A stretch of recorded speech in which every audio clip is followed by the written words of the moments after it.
I'm Brian Powers, and this is an American Esoterica Hot Nugget of History.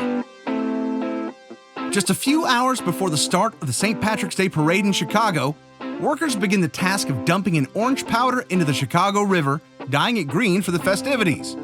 It stays that way for about a week, and it has been a tradition since it was first done in 1962 at the behest of Mayor Richard Daley. But the origin of the green dye in the water is not nearly as festive. The Chicago River used to be highly polluted. Upton Sinclair wrote about its nastiness in his novel, The Jungle, and much of the pollution came from sewage finding its way into the river. When Mayor Daley took office in 1955, his goal was to redevelop the riverfront, and so city workers were tasked with figuring out how to find the sources of sewage entering the river. How did they track and trace this sewage, you might ask? They used green dye.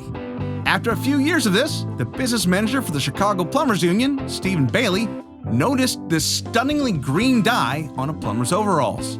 Bailey just happened to also be the chairman for the city's St. Patrick's Day Parade.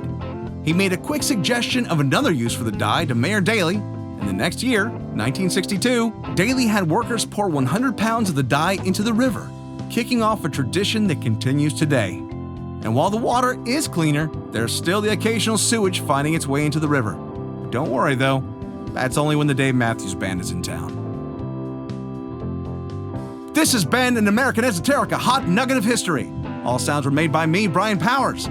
You can reach the show at YaleandAmericanEsoterica.com, and more information on this show and its episodes can be found at AmericanEsoterica.com. Thank you for listening, and God bless America.